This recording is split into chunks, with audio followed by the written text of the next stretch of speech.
أعوذ بالله من الشيطان الرجيم. بسم الله الرحمن الرحيم. الحمد لله رب العالمين، والصلاة والسلام على أشرف الأنبياء والمرسلين سيدنا محمد وعلى آله وصحبه أجمعين. سبحانك لا علم لنا إلا ما علمتنا إنك أنت العليم الحكيم. ولا حول ولا قوة إلا بالله العلي العظيم. اللهم إنا نسألك علما نافعا، ونسألك رزقا طيبا، ونسألك عملا متقبلا. اللهم إنا نعوذ بك من علم لا ينفع، وقلب لا يخشع، وعمل لا يرفع، والدعاء لا يسمع. اللهم لا تؤاخذني بما يقولون، واغفر لي مما لا يعلمون، واجعلني خيرا مما يظنون. أما بعد.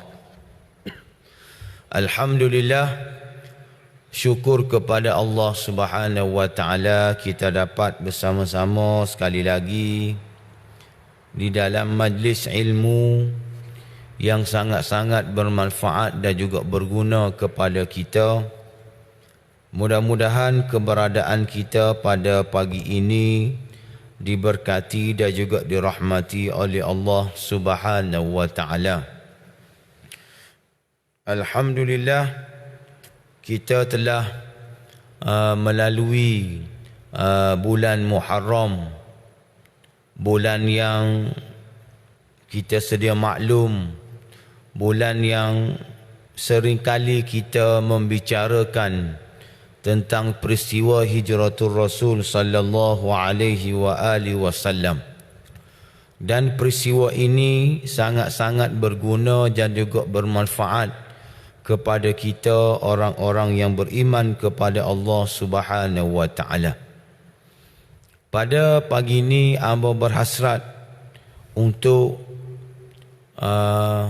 masuk ke fasa yang kedua, iaitu selepas berlakunya hijratul Rasul sallallahu alaihi wa alihi wasallam, kita perhatikan bagaimana pentadbiran dan pemerintahan Nabi sallallahu alaihi wa alihi wasallam setelah baginda berada di Madinah Al-Munawwarah.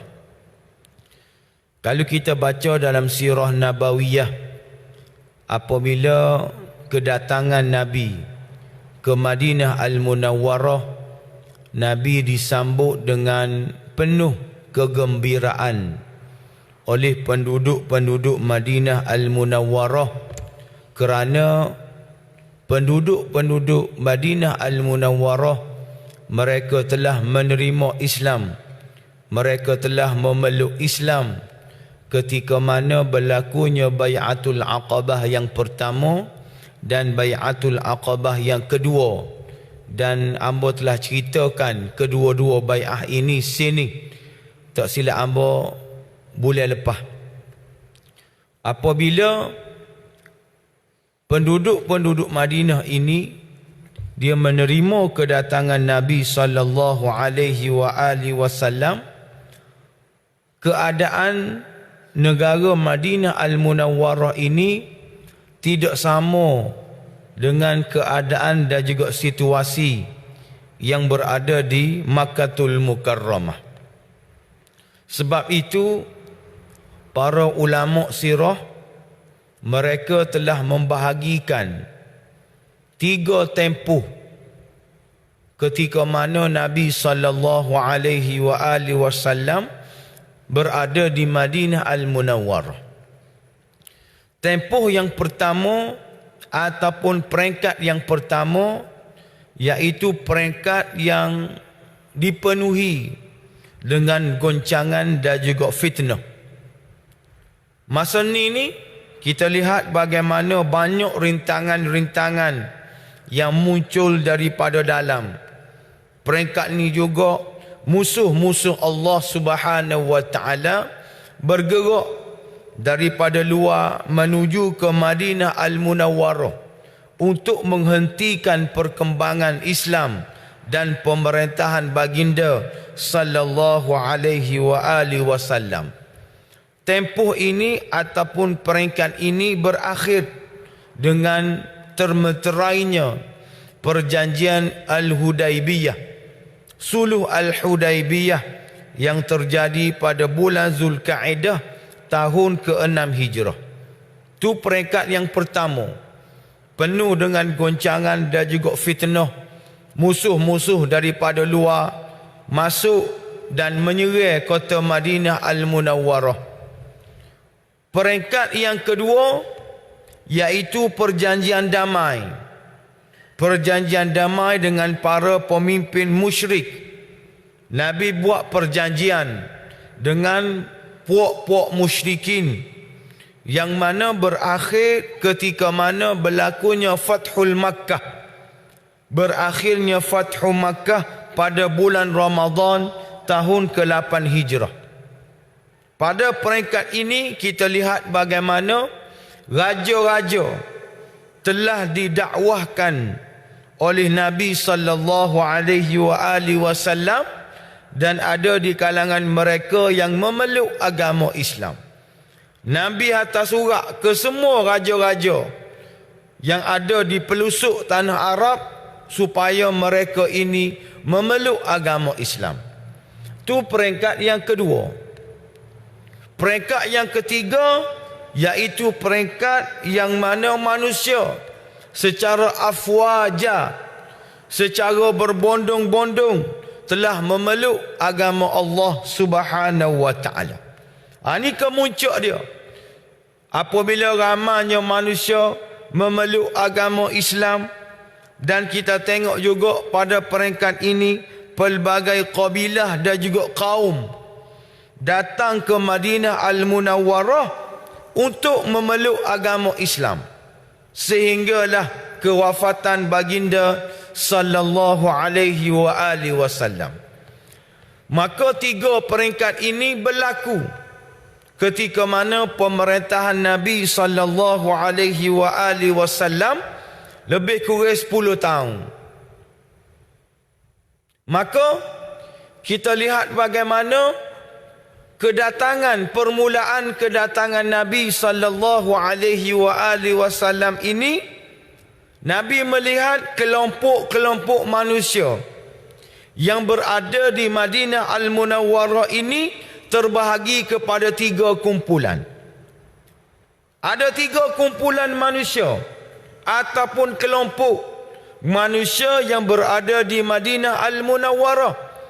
Yang pertama, para sahabat Nabi sallallahu alaihi wasallam. Yang kedua, orang-orang musyrik yang belum beriman kepada Allah Subhanahu wa taala. Dan yang ketiga, orang-orang Yahudi. Ni 3 kelompok besar yang mendiami Madinah Al-Munawwarah, sahabat Nabi, orang musyrik, dan yang ketiga orang Yahudi. Maka sahabat Nabi ini pula dipecahkan kepada 2 kelompok. Dipecahkan kepada 2 kelompok. Yang pertama kita panggil orang-orang Ansar. Kita panggil orang-orang Ansar, iaitu orang asal ataupun penduduk asal yang tinggal di Madinah Al-Munawwarah. Yang mana sebelum pada ni, orang-orang Ansar ni sebelum kedatangan Islam, mereka mempunyai perselisihan yang cukup kritikal dan juga permusuhan yang cukup kronik sejak bertahun-tahun lama. Pergi sama. Duduk pergi sama. Kalau bahasa Kelantan agak tak boleh tikai bayar. Kelompok yang kedua iaitu muhajirin. Kumpulan muhajirin yang datang daripada Makkatul Mukarramah, yang hidup bersama-sama dengan orang-orang Ansar yang berada di Madinah Al-Munawwarah. Begitu juga dengan kelompok yang kedua, iaitu orang-orang Yahudi. Orang-orang Yahudi ni banyak, ramai yang hidup di Madinah. Cuma yang mempunyai kumpulan yang ramai, yang mempunyai kelompok yang ramai ada 3 Yahudi. 3 kelompok Yahudi. Yang pertama Yahudi Bani Qainuqa. Yang kedua Yahudi Bani Nadir. Yang ketiga Yahudi Bani Quraizah. Ini 3 kelompok yang besar. Orang-orang Yahudi yang berada di Madinah Al-Munawwarah. Yahudi Bani Qainuqa, Yahudi Bani Nadir, dan juga Yahudi Bani Quraizah. Maka mereka ini hidup di Madinah Al-Munawwarah dalam suasana yang orang panggil berkecamuk. Orang Islam, orang Ansar dengan cara orang Ansar. Lepas tu pula orang Yahudi dengan cara orang Yahudi. Duduk balah sama-sama dia, duduk perang sama-sama dia. Ni situasi permulaan yang Nabi nampak, yang Nabi lihat ketika mana Nabi awal-awal sapa ke Madinah Al-Munawwarah. Maka bagaimana Rasulullah sallallahu alaihi wasallam nak membina ataupun nak membangunkan masyarakat Madinah ni dengan bilangan ataupun dengan masyarakat majmuk. Macam-macam ada. Kalau kita agak Cina ada, India ada, Melayu ada, Kadazai ada, macam-macam orang. Yang mana sebelum pada ni hidup dalam suasana yang huru-hara, duduk balah sama-sama dia. Maka bagaimana Nabi nak menyatukan penduduk-penduduk Madinah? Maka kebijaksanaan Rasulullah sallallahu alaihi wasallam untuk memberi kestabilan kepada penduduk-penduduk Madinah, kita lihat sebagaimana yang kita baca dalam sirah Nabawiyah, Nabi membangunkan masjid. Nabi mendirikan masjid. Dengan pembangunan masjid, dengan pembinaan masjid yang dilakukan oleh Rasulullah sallallahu alaihi wasallam, menyebabkan orang-orang Islam dapat bersatu dan dapat berada dalam suasana yang comel. Kerana peranan masjid pada zaman Rasulullah sallallahu alaihi wasallam bukan semata-mata untuk menunaikan solat, tidak. Tetapi masjid pada zaman Rasulullah sallallahu alaihi wasallam menjadi sebuah universiti. Berfungsi sebagai sebuah universiti tempat umat-umat Islam mempelajari ajaran-ajaran Islam dalam pelbagai ilmu, dalam pelbagai bidang daripada ilmu-ilmu Allah Subhanahu wa taala. Ini kehebatan peranan masjid yang ada pada zaman Rasulullah sallallahu alaihi wasallam. Begitu juga menjadi satu tempat pertemuan, tempat untuk mempersatukan sekiranya ada masalah gapo-gapo, dan ianya satu orang panggil institusi yang boleh menyatu padukan semua bangsa yang ada pada masa itu. Bukan setakat orang Islam saja mari, tetapi orang bukan Islam pun datang ke masjid untuk mendengar orang panggil ilmu-ilmu Allah Subhanahu wa taala dan mendengar ajaran-ajaran Islam. Inilah yang menyebabkan kalau kita lihat kekuatan orang-orang Islam pada masa itu kerana mempunyai sebuah masjid yang mempunyai kepelbagaian fungsi, menyebabkan ada satu markas, ada satu pusat untuk dia buat apa saja, tidak lain tidak bukan untuk memberi kefahaman dan untuk memayungi orang-orang Islam pada masa itu. Dan kita lihat juga tindakan yang kedua, tindakan yang seterusnya yang diambil oleh Rasulullah sallallahu alaihi wasallam, iaitu mempersaudarakan di antara muhajirin dan juga ansar. Istilah ta'akhi, istilah mempersaudarakan orang-orang Islam, ini satu benda yang cukup baik. Kita pun boleh buat. Kita pun boleh buat. Kita mempersaudarakan di antara sama-sama kita, di antara satu sama lain, supaya kita tidak galik dengan perkara-perkara yang merugikan. Saling memperingati di antara satu sama lain, saling peringat di antara satu sama lain, tak ada masalah. Kalau istilah lah ni kak, orang panggil grup WhatsApp lah. Grup WhatsApp kita pakak-pakak peringat, kita pakak-pakak bagi nasihat. Jangan pula salah guna. Salah guna pula, hak bimbangnya takut menjadi tepat untuk kita menghentam, orang panggil benda-benda yang tidak comel. Nabi mempersaudarakan di antara muhajirin dan juga ansar. Dan Nabi dalam banyak-banyak ta'akhi yang Rasulullah sallallahu alaihi wasallam buat, iaitu sebagai contoh, Rasulullah mempersaudarakan di antara Abdul Rahman bin Auf dengan Sa'ad bin Rabi'. Ini satu ta'akhi yang cukup hebat. Abdul Rahman bin Auf yang berasal daripada Mekah dita'akhi dengan Sa'ad bin Rabi', iaitu orang-orang Ansar. Bayangkan kedua-dua manusia ni, kedua-dua sahabat ni tak kenal batai hidung. Hak tu daripada Mekah, hak ni daripada Madinah. Tetapi apabila dipersaudarakan di antara kedua-dua mereka, kita lihat bagaimana pengorbanan dan juga tadhiyah dan juga isar yang dilakukan oleh Sa'ad bin Rabi'. Dia rayak bagaimana kepada Abdul Rahman bin Auf. Dia kata, Sa'ad bin Rabi' kata, aku ni orang Ansar.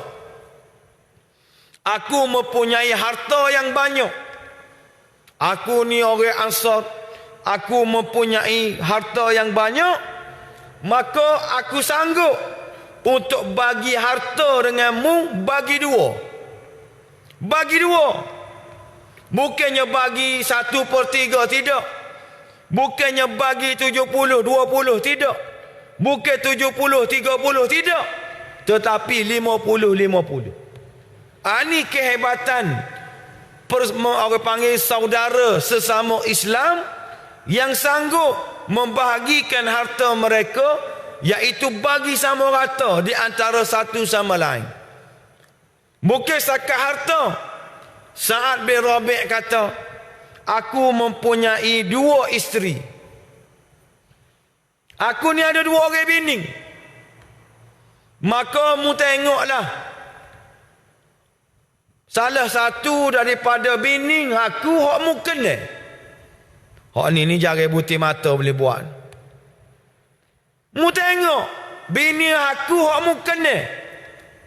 Kalau mu royak hak ni, mu kenal si A, mu kenal ke, ataupun si B mu kenal ke, aku akan ceraikan dia. Bila tamak tempoh edah, maka aku akan kahwinkan kamu dengan isteri aku hak mu kenal ni. Sebab tu hamba kata isar, pengorbanan. Dia rela bagi bini dia kepada saudara Islam yang baru, yang mana dia tak pernah kenal pun.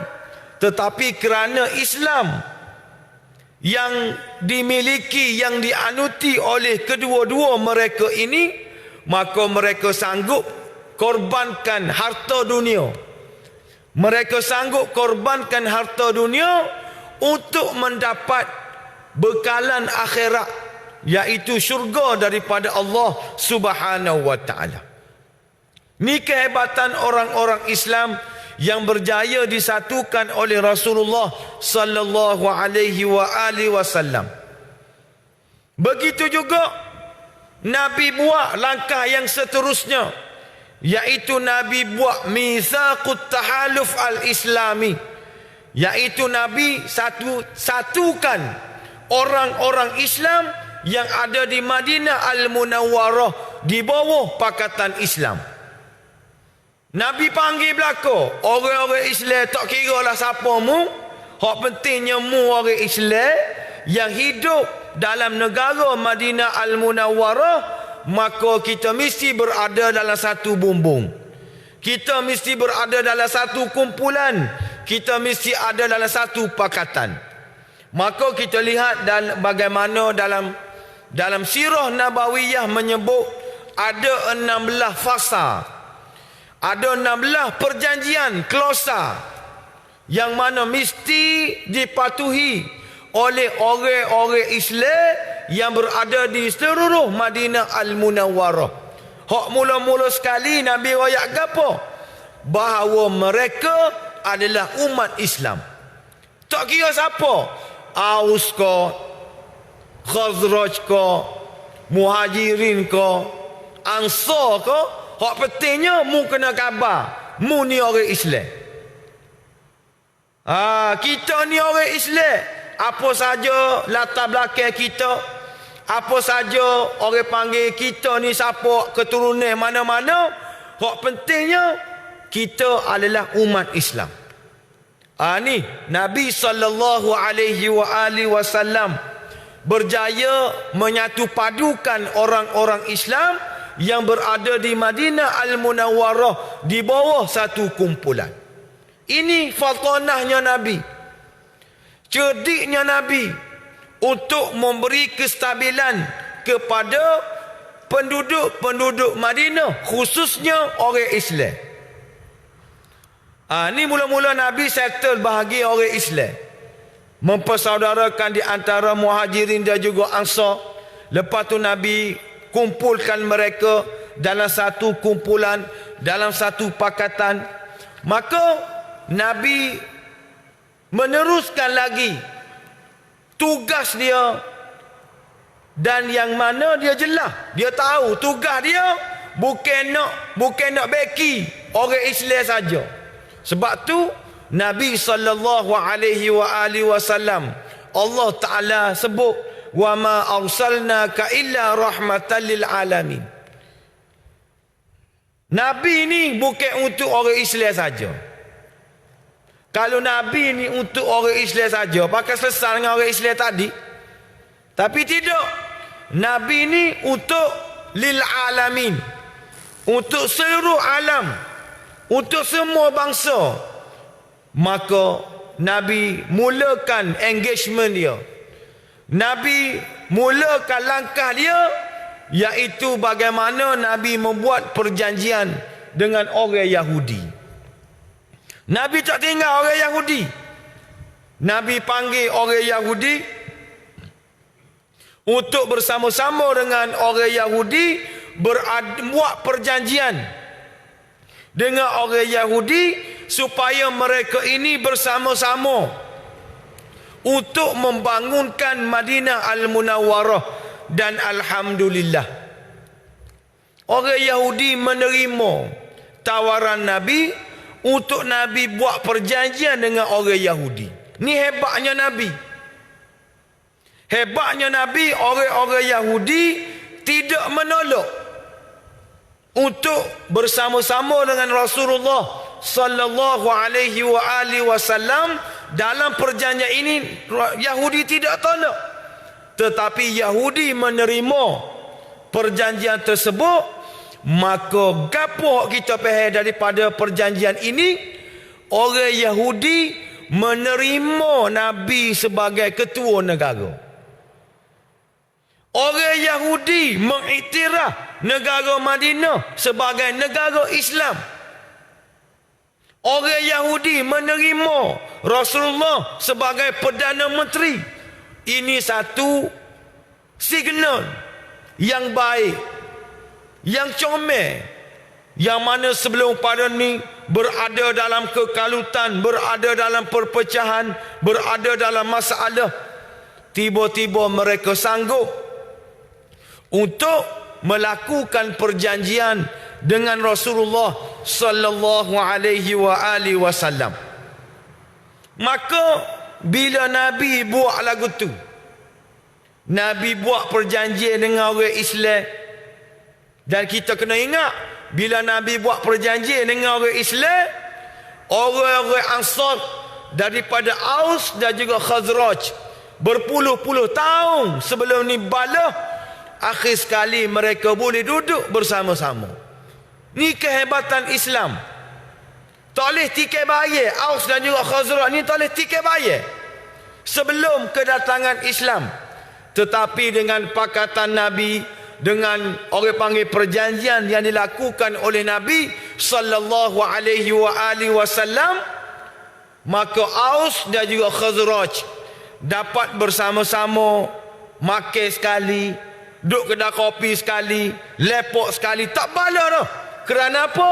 Kerana ruh Islam sudah berada di dalam jiwa mereka, sudah berada di dalam hati mereka. Nabi buat pula sebagaimana Abang sebut tadi, buat perjanjian dengan Yahudi-Yahudi yang berada di Madinah Al-Munawwarah. Maka kebanyakan daripada Yahudi-Yahudi ini, alhamdulillah, mereka tidak memusuhi Nabi, mereka tidak memusuhi Islam. Ini satu kejayaan yang besar. Bila jadi lagu tu, bila suasana comel lagu tu, kok mana-mana pun musuh-musuh Allah Ta'ala ni dia tak akan tengok saja. Dia tidak akan berdiam diri. Dia tidak akan pejam mata. Dia buat sesuatu untuk menghancurkan Islam, untuk melemahkan Islam dalam kota Madinah Al-Munawwarah. Rupa-rupanya sebelum kedatangan Nabi sallallahu alaihi wasallam, orang-orang Ansar mereka telah bersetuju untuk melantik Abdullah bin Ubay sebagai Perdana Menteri mereka, sebagai ketua negara mereka. Orang-orang Ansar sendiri telah bersetuju untuk melantik Abdullah bin Ubay sebagai ketua negara mereka. Tiba-tiba apabila kedatangan Rasulullah sallallahu alaihi wasallam, maka penduduk-penduduk Ansar mula melantik, mula berubah untuk melantik Nabi sallallahu alaihi wasallam sebagai Perdana Menteri. Jadi Abdullah bin Ubay ni gak, dalam istilah lah ni gak, PM tepi dah. PM tepi. Tak tahu bila akan jadi Perdana Menteri. Sebab tu tak habis-habis sidang media tu. Lepas press statement, lepas press statement, tak habis-habis. Sebab apa? Sebab dia tak nampak dah bahawasanya dia akan menjadi Perdana Menteri, kerana penduduk Ansar telah bersetuju dan ingin mengekalkan Nabi sallallahu alaihi wasallam sebagai Perdana Menteri yang sah. Nabi tak ada, Nabi ni bukan calon, dia asal calon. Tiba-tiba bila Nabi mari ke Madinah, orang latih Nabi. Ini kehebatan Islam, yang mana Islam ni dia tidak akan menerima orang yang minta jawatan. Islam tak sih orang yang gila jawatan, orang yang tomok kepada jawatan, orang yang rakus kepada jawatan. Islam tak sih. Tetapi Islam nak kepada orang-orang yang humble, orang-orang yang tawaduk, orang-orang yang warak. Tetapi dalam masa yang sama, dia mempunyai ciri-ciri untuk menjadi ketua negara. Dan alhamdulillah Rasulullah sallallahu alaihi wasallam dilantik secara sebulat suara menjadi ketua negara pada masa itu. Maka dendam dia, orang panggil dendam dia ni berpanjangan. Dendam dia berpanjangan, bertambah daripada hari ke hari, bertambah daripada hari ke hari. Maka awal-awal lagi kita lihat bagaimana seorang sahabat Nabi yang bernama Sa'ad ibnu Mu'az telah dihalang oleh Abdullah bin Ubay daripada memasuki Masjidil Haram. Dia sekat dah. Mula dah sekat. Sa'ad bin Mu'az ketika mana dia nak ke Mekah untuk melaksanakan umrah, dia singgah di rumah sahabat dia yang bernama Umayyah bin Khalaf. Dia kata, aku minta tolongmu supaya kamu benarkan kepada aku untuk melakukan tawaf. Maka tiba-tiba di sana dia jumpa dengan Abu Jahal. Kita kena ingat, Abdullah bin Ubay ni walaupun berada di Madinah, tetapi pakatan dia ada juga di Mekah. Pok-pok dia ni ada juga di Mekah. Dia ada penduduk-penduduk Madinah bila pergi ke Mekah, maka mu kena sekat pok-pok ni daripada melakukan umrah dan juga haji. Maka Sa'ad bin Mu'az adalah manusia yang pertama yang telah dihalang oleh pembesar-pembesar Quraisy yang berada di Mekah dengan arahan daripada Abdullah bin Ubay. Begitu juga jahat atau jahat pok-pok ni orang-orang Quraisy, dia mengancam untuk melakukan sesuatu yang buruk kepada orang-orang Muhajirin. Orang-orang Muhajirin ni bila dia balik ke Mekah, aku akan buat benda kamu.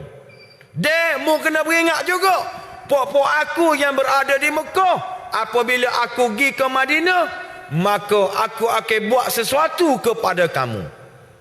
Ancaman ini disebut dalam sirah Nabawiyah, bukan kecek semata-mata, tidak.